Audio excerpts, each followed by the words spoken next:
When you fail to plan, you plan to fail. And in this video, I'm going to give you my 8-step process for designing your ultimate life plan. So stay tuned. Man, did I struggle with that for such a long time, because I grew up in an environment where we were taught to settle with the status quo because we never had been truly taught how to break free. So in my early upbringing, we were always taught to borrow but never repay. We were taught to learn but never apply. And everyone committed but seldom actually followed through. Sound familiar? Of course it does. We've all been there, which is why it's so vitally important that you actually have a plan for your life, what I refer to as the ultimate life plan. So here are the 8 steps that I personally use on a daily basis to elevate my life on a regular basis, because there are really only 2 ways to learn. 1, by your mistakes, or 2, by the mistakes of others. And as you can imagine, one is a whole lot more painful than the last one. The first thing you've got to focus on is doing what we refer to as taking inventory. Where are you now? Because where are you now is a predictor of where we can actually take you, right? So consider the things that frustrate you now. What are the things that overwhelm you now? What are the things that excite you now and bring passion to your life? What are the types of things that are going right? What are the types of things that seem confusing or missing or somehow misaligned? Which areas of your life are you struggling with the most? What are your top 2 areas? Is it financial relationships? Is it personal development and life impact? What is it? How is your overall mental and emotional health? What types of things keep you up at night? What causes you to stay in that analysis paralysis mode? What breaks your heart? What situations increase loneliness and isolation? As you begin to get answers in many of those questions, you're going to begin to actually see some of the deficiencies and also some of the areas that you can amplify, which is why it's so important, which takes us to step number 2. Step number 2 is just as important, which is to gain perspective. Here's what I mean. Understanding how you actually got there in all 8 areas of life, what we refer to as the 8 pillars of life. And if you've never heard that particular topic, I invite you to check out the 8 pillars of life here on this channel. All right, moving on. Life events. How did you get here? What type of life events did you face? What types of life choices have you made? What are the running themes and the meanings behind your life events? How about the key relationships that kind of shaped you? Do you understand who am I? That main question of life. How about your personality style? What are your motivating value systems? How is your overall emotional intelligence as part of your life today? What is your unique sphere of genius and your thinking wavelength? What is your drive and comfort zone made up of?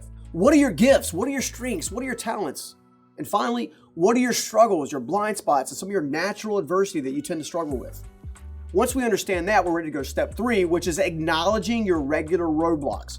What I like to refer to as what is holding you actually back. What's preventing you from moving forward? Think about these things. Events. Okay, what types of events have happened that kind of bite you in the butt? What caused defensiveness or caused you to act out? What types of situation did that? Same thing with personality styles. For every strength in a personality style, there's a struggle. What types of people? For every person that you interact with, there's a negative and there's a positive. How about some of the expectations that you're setting up on a regular basis? Okay? What types of knowledge or training are you missing? Again, this is where you have to identify these different roadblocks because they show up as blind spots and struggles. And finally, what are some of your emotional roadblocks, okay? What are some of the emotions that kind of, have you second guess yourself or second guess a relationship or second guess how you see the world? These are vital, all right? So now that we've taken the time to take inventory, gain perspective, recognize and begin to look at removing some of those roadblocks, the next thing we got to do is number 4, which is create a vision for your life. Yes, create a vision for your life. You have to learn to dream again. So here's some questions that you need to answer in order to actually dream again. Where do I need and I want to go? Why do I need to get there? That's an important question. Make sure you don't skip that one. Why do you want the things that you want? All right? What's the long-term impact? How will that transform everything in and around your life? What types of tools and people are needed? Like what types of mentors, accountability partners? What kind of personal responsibilities do you need? What are things that you can do right now to learn, grow, and mature to help bring this stuff to fruition? Okay? Because once we've learned to dream again and we have a nice sense of what that dream would be to live in this specific house or go to this specific place or be with this specific person or have a security or self-confidence within yourself, we go to step 5. Step 5 is what I like to refer to as setting proper outcomes, okay? And here's how I like to do it. I like to set 12-month outcomes, 36-month outcomes, and 60-month outcomes, all right? So that's 1 year, 3 year, and 5 year outcomes. An outcome is a goal finished. An outcome is a goal finished that you can actually say, that is what it looks like to be completely finished, okay? So consider every single one of the 8 pillars of life or 8 areas of life that I've mentioned before. And again, if you haven't seen that before, I invite you to check out the 8 pillars of life video here on this channel. So here's the thing, we've got to figure out a way to take the dream, all right? The thing that you imagine in that vision and break it down, okay? Which is why we have to set outcomes. We have to determine what that looks like finished. One of the easiest ways for me to help you understand turning a vision into an outcome is actually with a trip to Hawaii that I made. Now that trip was the very first trip I ever made on a major airline flight back before I had any real level of success. I was in the growing phase, the digging phase, if you will, the grinding phase that so many of you guys are in. During that phase, I barely made a trip to a supplier that actually gave me a chance to go to Hawaii. Once you've taken the time to create a vision and you've gone through the process of imagination, which is a beautiful thing, one of the things that you have to do is begin to break these things down.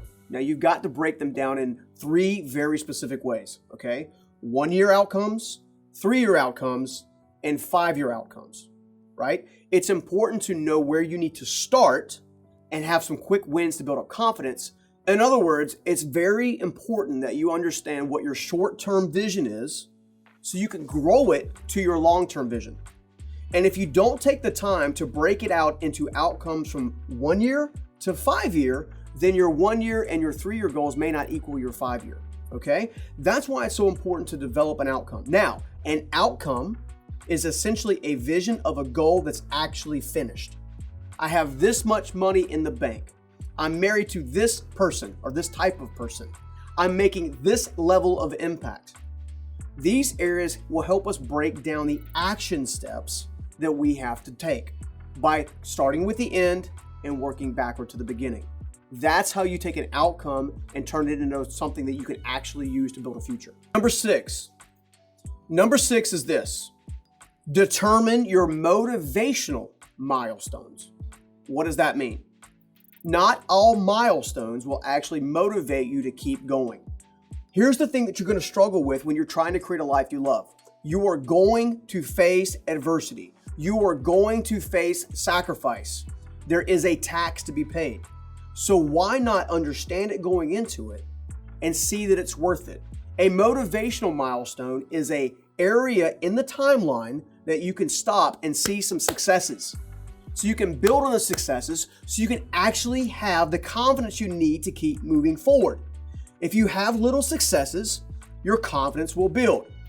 On the other hand, if you create generic milestones that really have no relevance to where you're going, like, I have to go to the grocery store. That's not a milestone. A milestone is my financial life is improving because I got a part-time gig, right? For the time being, I'm doing it for 2 years and I'm going to save up this amount of money by this specific date. That's a milestone. Because once you've done that, you've now proven to yourself that you're capable of saving money and not just spending it all the time. Those are different areas that create a motivation to build your self-confidence, okay? So every milestone that you put in your plan has to generate confidence and motivation for the future. As a result, you'll break it down into micro objectives. You'll also begin to develop your strategic relationships, people that can come alongside of you to actually help you carry this vision to reality.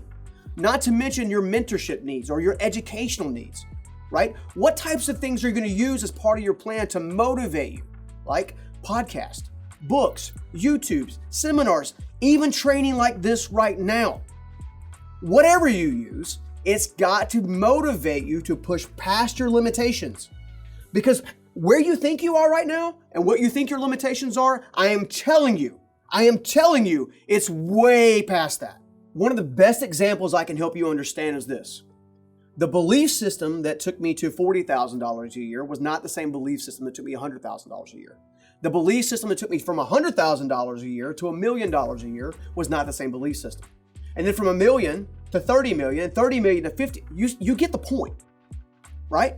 Your belief system shapes with your confidence, but only if you use motivational milestones. So make sure your milestones motivate you. Do not use someone else's motivations to motivate yourself.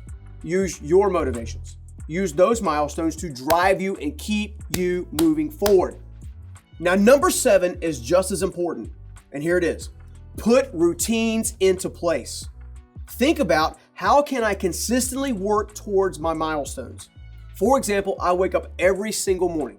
At the same time, I do my prayer and meditation. I hit the gym. I'm listening to things to motivate my mind, my body, and my soul. I rotate through my content to make sure I cover all 8 areas of my life on a regular basis. All right, these are things that I've discovered that must be done daily. Things that are done daily become destiny. So what must you do daily to bring your destiny to reality? What action will you have to take on a regular basis to reinforce your overall milestones, right? You'll never achieve a milestone that you're not actually moving towards. So how will you measure your progress daily? Who has the authority to challenge you and give you grief when you're not holding yourself accountable? Who can you put in your life to help mentor you in such a way that actually keeps you moving forward? One of the best things about routines that you can use for yourself is it allows you to keep the promises that you make to yourself. A routine is a way to reinforce the very steps that you have to take on a regular basis. If you don't put the things into a routine, then inevitably what happens is you'll take action a few days and you'll stop for a few days. And you'll take action for a few days and you'll stop for a few days. The next thing you know, you haven't gotten anywhere, right? Once you create your milestones, you have to create a routine that reinforce the action steps that have to take place. Okay? As such, you're going to have accountability partners, so make sure you choose wisely. All right, number 8, measure and adjust. Measure and adjust. Amplify successes. How does this measure against my milestones? How does this measure against my routines? How does this measure against my action steps? Okay? Take those things into consideration. Look for the overall successes, the things that are doing well, and the things that aren't doing well. Okay? As you begin to see the things that aren't doing well, that's when it's time to pivot. Every successful ultimate life plan requires flexibility. It requires for you to look for things that you can amplify and new methods to overcome hurdles and roadblocks as they arise. They also identify the need to potentially change out or reinforce many of your accountability partners, especially as it relates to your core standards, okay?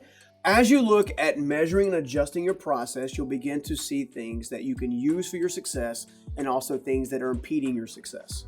And then you just make changes. Life mastery, ultimate life planning comes down to really one thing: rinse, lather, and repeat. These 8 steps, when followed on a regular basis and when you actually focus on them with intensity, will always produce valuable results. That's why we call it the ultimate life plan. Why? Because it works every single time. All you have to do is put in the work. And that way you truly can go from stuck, which is making no progress, to unstoppable, which is always making progress. Do this and you will win. See you in the next video. I hope you enjoy my 8 steps for actually building the life that you love. Do me a favor, let me know which step you like best or maybe which one that you need the most help with in the comments below. In the meantime, do me a favor, check out this other video. It's really going to help you build a life that you love and help you really start to win.